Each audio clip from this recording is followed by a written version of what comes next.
The coffee synthesizer hiccuped and died for the third time that morning, leaving Finn Castellar staring at a cup of brown liquid that smelled like burnt circuits and disappointment.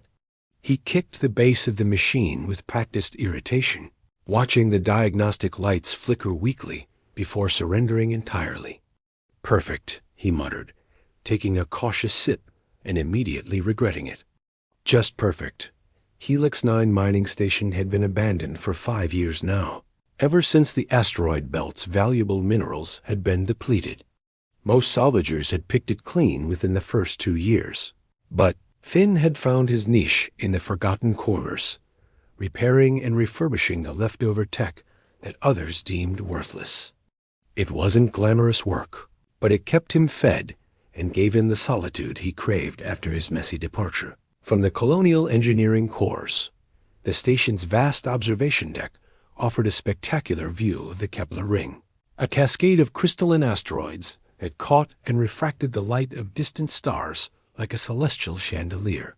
Finn often found himself pausing in his work to watch the slow dance of debris, finding peace in the predictable patterns of orbital mechanics.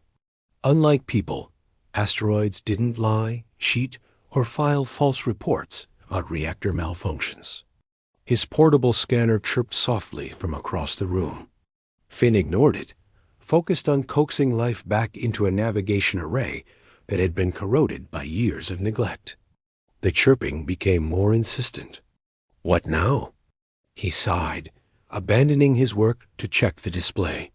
The scanner showed an object approaching from the outer rim of the belt, moving too fast and too erratically to be natural debris.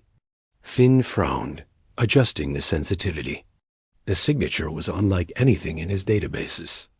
It pulsed with an odd rhythm, almost organic, and seemed to shift between different energy spectrums as he watched. A ship had to be. But whose? The object lurched suddenly, its trajectory becoming chaotic. Even from this distance, Finn could see it was in trouble. Debris trailed behind it like glittering tears, and its energy signature flickered weakly. Whatever it was dying. Finn's hands moved to the communications array before he consciously decided to help. Old habits from his Corps days, he told himself. You didn't leave people to die in the void, not if you could help it. Unknown vessel, this is Helix 9 station. I'm reading critical damage to your systems. Do you require assistance? Static answered him. Then, cutting through the interference, a voice, melodic, desperate, definitely feminine. Please. Systems failing ... need ... double quotes. The transmission cut to white noise. On his scanner, the object's trajectory had stabilized slightly, aimed directly at the station's landing platform. Either they were making a controlled crash, or the universe had a twisted sense of humor about parking. Finn grabbed his emergency kit and pressure suit, sealing the bulkheads behind him as he made his way to the landing bay. The station shuddered as the unknown vessel made contact, and he could hear the groaning of metal under stress. When the dust settled and the bay's atmosphere cyclers kicked in, he got his first look at what had just crashed into his life. It wasn't like any ship he'd ever seen. The hull seemed to pulse with its own inner light, a deep blue-green that reminded him of bioluminescent deep-sea creatures. Instead of hard angles and welded seams, it flowed in organic curves, as if it had been grown rather than built. Crystalline formations jutted from various points along its surface, some dark and others still flickering with fading energy. A section of the hull irised open with a wet, organic sound that made Finn's skin crawl. Atmosphere vented in a shimmering cloud that sparkled like powdered diamonds. And then she stepped out. At first glance, she looked human. Tall, graceful, with pale skin and dark hair that seemed to move independent of gravity. But as she stumbled forward, Finn noticed the subtle differences. Her ears were slightly pointed, her eyes were too large and too bright, shifting from blue to violet as the light hit them. Most striking were the delicate, translucent patterns that traced along her exposed skin like living tattoos, pulsing faintly with the same rhythm as her ship. She took 3 steps before collapsing. Finn caught her instinctively, surprised by how light she felt and how cold. Her skin was like touching polished stone left in a freezer. She looked up at him with those impossible eyes, and when she spoke, he felt the words as much as heard them. "Help me," she whispered. "Please." Undying. Up close, he could see that the patterns on her skin were fading, their light growing dimmer by the second. Whatever she was, whatever kept her alive, it was failing. "I'm Finn," he said, lifting her carefully. "What do you need? Medical supplies? Oxygen?" She shook her head weakly. Not that kind of help. I need ... She struggled with the words, as if translating from a language that had no human equivalent. Energy, life force, a willing bond. Finn carried her toward the station's medical bay, his mind racing. Bond? What kind of bond? Touch, she breathed. Skin to skin. Let me share your life, just enough to survive. But know this, once given, the connection cannot be broken. We would be linked always. Finn paused at the medical bay doors. Every rational part of his mind screamed warnings. Unknown alien, unknown biology, unknown consequences. He'd seen enough horror vids to know how this usually ended. But he looked down at her face, saw the trust there despite her pain, and something in his chest tightened. She wasn't asking to hurt him. She was asking him to save her life, knowing it might change his forever. "Will it hurt?" he asked. She almost smiled. "At first, then ... no. It will feel like coming home." Finn set her down gently on the medical bed and rolled up his sleeve. "I've made worse decisions on less information." Her hand was fever warm when she pressed it against his forearm. The world exploded into sensation, not pain, but an overwhelming rush of connection. He felt her ship's distress like phantom limbs, sensed the crystalline neural networks that were as much a part of her as her own nervous system. For a moment that lasted an eternity, he wasn't just Finn anymore.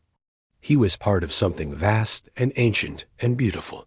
When it ended, she was breathing easier, color returning to her skin. The patterns beneath her flesh glowed steady and strong. But Finn could still feel her there, a warm presence at the edge of his consciousness.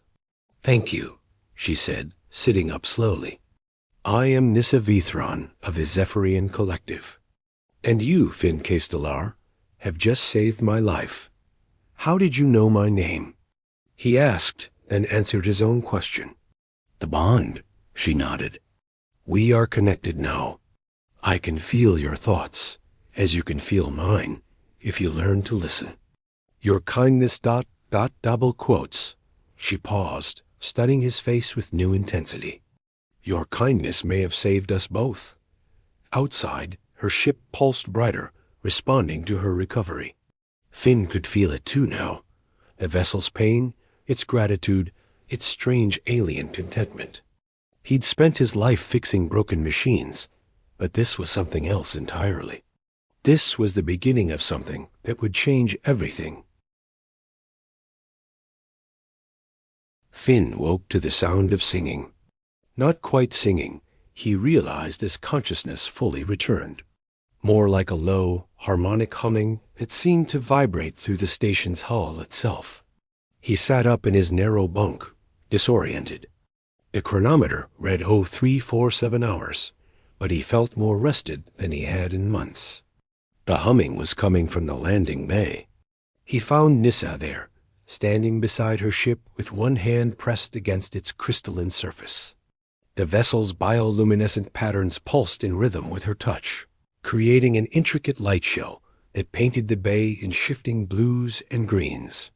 She wore one of his oversized work shirts over her strange, form-fitting undergarments, and her dark hair caught the ethereal glow like captured starlight. "You're communing with it," Finn said softly, not wanting to break the moment. She turned, and he caught his breath. In the ship's light, the translucent patterns beneath her skin were clearly visible, tracing delicate spirals along her arms and throat. They pulsed gently with her heartbeat, mesmerizing and beautiful. Her name is Whisper, Nyssa said. She was injured when we fled. The bond helps me assess her condition, guide her healing. Her? Nyssa smiled. All Zephyrian vessels are female. They choose their pilots based on compatibility, emotional resonance. Whisper chose me when I was barely old enough to fly. Her expression grew distant. She saved my life many times. Now I'm trying to save hers. Finn approached slowly, studying the ship's organic architecture. Up close, he could see hairline fractures running through some of the crystal formations. Dark veins where the bioluminescence had died, but other sections pulsed with renewed vigor. She's healing faster since yesterday, he observed. Since our bond. Yes, Nyssa's eyes met his. Your life force supplements mine, which allows me to channel more energy into her systems. But there's more. She hesitated. Place your hand here, beside mine. Finn pressed his palm against the ship's warm surface. Immediately, sensation flooded through him. Not pain, but awareness. He could feel Whisper's vast, alien consciousness, curious and grateful. Complex emotions that had no human equivalent washed over him. The joy of stellar winds against biomechanical sensors, the contentment of symbiosis, the deep ache of separation from the fleet. But underneath it all was something else.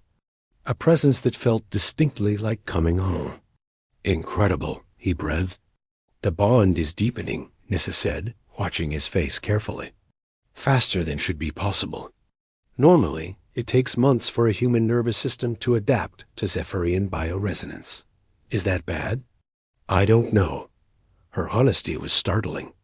It's never happened before. No human has ever successfully bonded with one of us. A sharp electronic whistle interrupted them. Finn's AI companion, Raven, materialized as a shimmering hologram near the bay entrance. The AI's avatar was deliberately androgynous, with short silver hair and clothes that seemed to be made of liquid starlight. Finn, Raven said, its voice carrying a note of concern. I've been monitoring your biosignatures. Your neural activity has increased by 37% since yesterday, and your brain is producing compounds I can't identify. It's from the bond, Nyssa explained. His biology is adapting to interface with Zephyrian technology. Raven's expression grew skeptical. And the potential side effects of this? Adaptation? Unknown, Nyssa admitted. As I said, this has never happened before. Wonderful, Raven muttered. Finn, I must advise caution. We know nothing about this woman's true intentions, or the long-term effects of... Raven, Finn interrupted gently. It's done. The bond can't be broken, right? He looked at Nyssa, who nodded. Then we deal with whatever comes. Over the following days, Finn discovered just how much whatever comes entailed. His senses became hyperacute. He could detect electromagnetic fluctuations, feel the subtle vibrations of the station systems through his feet, even sense Nyssa's emotional state from across the station. When she was sad, he felt an ache in his chest. When she was content, warmth spread through his limbs. More disturbing was his growing connection to technology. Malfunctioning systems seemed to repair themselves at his touch. The coffee synthesizer, which had been broken for weeks, suddenly produced perfect espresso after he absently leaned against it. Raven observed these incidents with increasing alarm. This morning, you activated a sealed maintenance panel without touching the controls, the AI reported during one of their daily briefings. Yesterday, you interfaced with the station's navigation computer using only skin contact. These abilities are unprecedented in human physiology. Maybe I'm not entirely human anymore, Finn said, surprising himself with how little the thought bothered him. It was during one of these conversations that Nissa found them in the observation lounge. She moved with fluid grace, her bare feet making no sound on the metal deck. The patterns under her skin had grown brighter over the past week, more complex, as if responding to some internal change. "Raven speaks truth," she said, settling beside Finn on the worn couch. "You are changing, more rapidly than I expected. The bond is rewriting your genetic structure at a cellular level." "Into what?" Finn asked. "Something new. Something that shouldn't be possible." She turned to face him fully. "Finn, I must tell you something about why I fled the collective." Raven's hologram leaned forward, sensing the importance of the moment. "Our people form bonds for many reasons," Issa continued. "Companionship, reproduction, power sharing. But there are also political bonds. Arranged connections designed to strengthen bloodlines or unite fleets." Her voice grew bitter. "I was promised to Kael Draven, heir to the Shadowsong fleet, a cold, ambitious man who saw me only as a vessel for his own advancement." "You ran away from an arranged marriage," Finn said. "More than that. I stole Whisper and fled on the eve of our bonding ceremony. In our culture, this is unforgivable. Kael and his hunters have been pursuing me across 3 star systems." She looked down at her hands. "I thought I could hide among the outer colonies, find some forgotten world where I could live in peace. Instead, I crashed into your life and dragged you into danger." Finn reached for her hand, marveling at how perfectly their fingers intertwined. "I'm not sorry. You should be. When they find us, and they will find us, they'll kill you for bonding with me.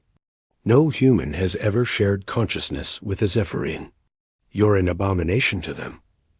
"Then we'd better make sure they don't find us," Finn said simply. Nissa stared at him. "You would run with me? Leave your home, your life?" Finn gestured around the empty station.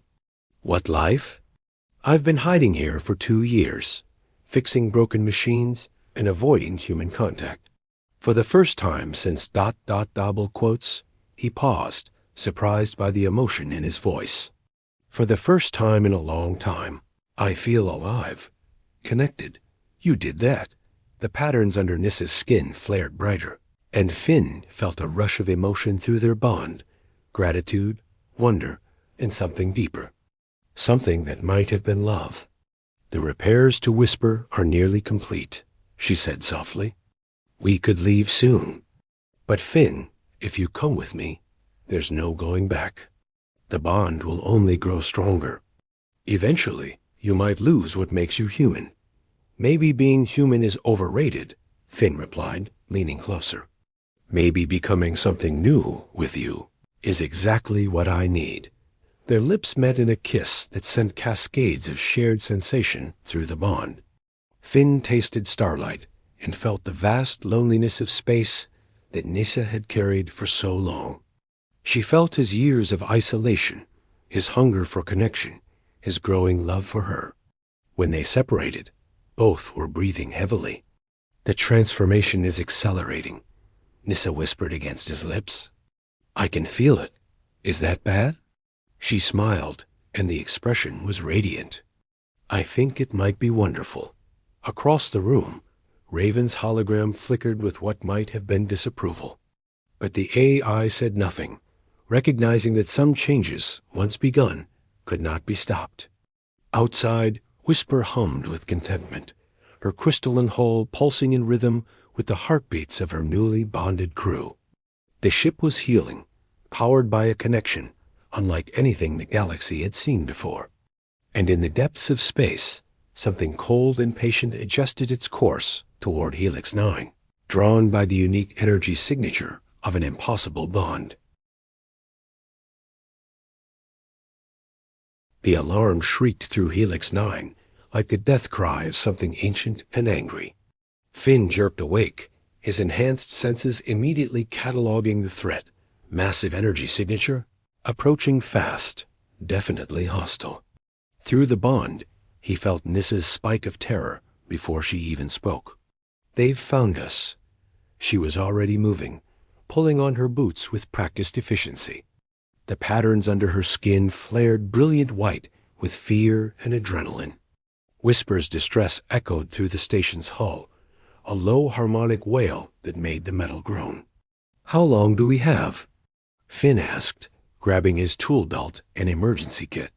"Minutes." Nissa's face was pale but determined. Kale flies a Shadow Song-class hunter. They're built for speed and intimidation. Raven's hologram materialized, flickering with urgency. Incoming vessel is massive, at least 3 times Whisper's displacement. Armed with weapons I don't recognize. "Finn, we need to evacuate immediately." Through the observation ports, they could see it now, a sleek predator of a ship that seemed to absorb light rather than reflect it. Its hull was the color of deep space, broken only by veins of crimson energy that pulsed like arteries. It moved with predatory grace, circling the station like a shark scenting blood. "Beautiful," Nissa breathed, and Finn heard the pain in her voice. He always had exquisite taste in vessels. A transmission crackled through the cum system, the voice smooth and coldly cultured. "Nissa Vethrin, I know you're here. Your stolen ship's biosignature is impossible to miss." Nissa closed her eyes. "Kale, you will return to your ship and prepare for docking. This pathetic charade ends now." The voice paused, considering. "And bring the human. I'm curious to examine this abomination you've created." Finn's jaw tightened. "Charming. I can see why you ran." "He wasn't always like this," Nissa said quietly. "The collective changed him, shaped him into their perfect weapon. Cold, calculating, everything a Zephyrian noble should be." She looked at Finn with desperate eyes. "He'll kill you, Finn, not out of anger, but because you represent chaos in his ordered universe. Then we run." "Where?" "His ship is faster than Whisper, even at full health. And she's still not fully repaired." Finn was already moving toward the landing bay. "Then we don't outrun him. We outthink him." The bay was chaos. Whisper's bioluminescence strobed frantically as she powered up her systems, still sluggish from her injuries, but responding to her pilot's urgency.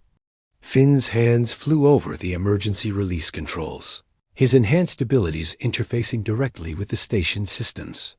"Finn," Raven's voice was tight with worry.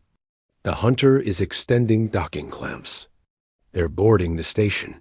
Heavy footsteps echoed through the corridors, accompanied by a sound like wind chimes, made of crystal and bone. Finn had never heard a Zephyrian male before, but he could feel the alien presence through his bond with Nissa. Cold, ancient, radiating controlled fury. "Go," Finn told her. "Get Whisper ready. I'll buy us time. I won't leave you. You're not." He grabbed her hand, their bond flaring with shared determination. "We're connected, remember? I'll be with you always." Kale Draven appeared in the bay entrance like a nightmare made flesh. He was tall, even by Zephyrian standards, with skin the color of polished obsidian and hair like spun silver. His eyes were pools of liquid darkness that seemed to drink in light. The patterns beneath his skin were different from Nissa's, sharp, geometric, pulsing with predatory rhythm. Behind him came 2 other Zephyrians, smaller but no less dangerous. Their bio-armor rippled with organic movement, and energy weapons grew from their forearms like crystalline tumors. "Nissa," Kale's voice was silk over steel. "My beloved runaway bride. You've caused me considerable inconvenience." "I was never your bride," Nissa said, stepping protectively in front of Finn. "The ceremony never happened. A technicality." Kale's gaze shifted to Finn, and the human felt something cold and invasive probe at the edges of his mind. "But this is fascinating. A human bonded to one of our kind. The collective will want to study you extensively before your termination." "Sorry," Finn said, surprising himself with how steady his voice sounded. "I've got other plans." Kale laughed, a sound like breaking glass. Do you? You're an evolutionary dead-end human?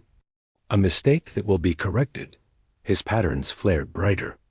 Nissa, return to my ship. Now, your pet can watch as I sever his connection to you.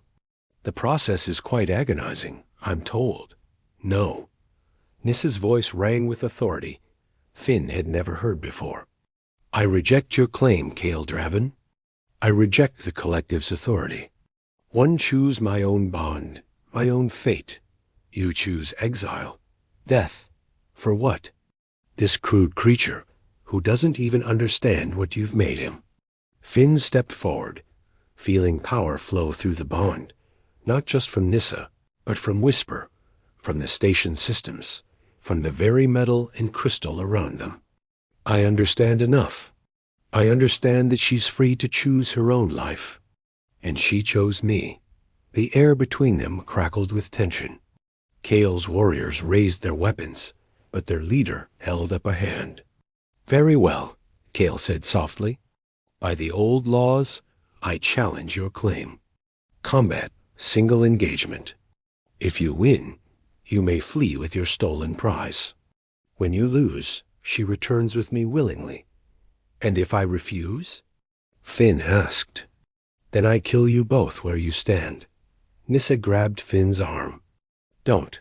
He's been trained since childhood. Enhanced. You can't. Except, Finn said quietly. Kale smiled, showing teeth like pearls. Excellent.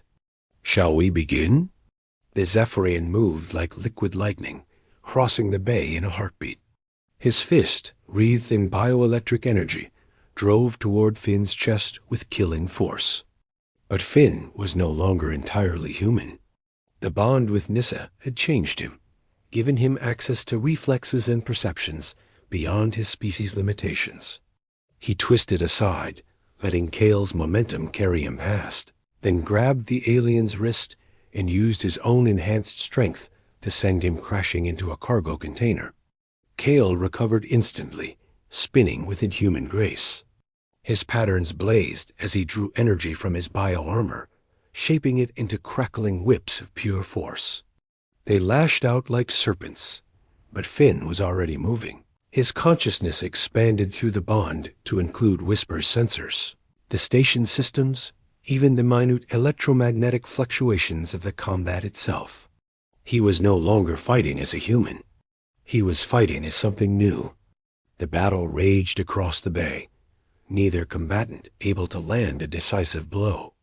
Kale was faster, stronger, more experienced. But Finn fought with desperate love and the uncanny ability to anticipate his opponents, moves through technological augmentation. Finally, breathing hard, they separated. Impressive, Kale admitted, but futile. You cannot win, hybrid. You lack the killer instinct. Maybe, Finn gasped. But I don't need to kill you. I just need to keep you busy. Kale frowned, then spun toward Whisper. The ship's engines were online, her crystalline hull glowing with departure energy. Nissa stood at the controls, tears streaming down her face as she prepared to abandon Finn to save their bond. No! Kale lunged toward the ship, but Finn tackled him, sending them both crashing to the deck. Go! Finn shouted through the bond. I'll find you. Somehow, I'll find you. Whisper launched with a sound like singing crystal, her bioluminescent wake streaming behind her as she fled into the asteroid field. Kale roared with fury, throwing Finn aside with casual strength. But as the Zephyrian prepared to give chase, alarms began blaring throughout his ship. His warriors pressed hands to their temples, receiving urgent communications. Lord Draven, one of them said urgently. The collective fleet requests immediate assistance. We're under attack by ... something. The reports are confused, but entire ships are going dark. Kale's eyes narrowed. The Shadow Song is needed elsewhere. We'll track the stolen ship later. He turned to Finn with cold promise. This isn't over, hybrid. I will find you both. And when I do, your suffering will be legendary. As quickly as they had come, the hunters departed, leaving Finn alone in the damaged bay. Through the bond, he could feel Nissa's anguish, her desperate love, her promise to return for him. Raven materialized beside him. That was either very brave or very stupid. Probably both, Finn admitted, watching the stars where Whisper had disappeared. But she's free. For now. And you? What will you do?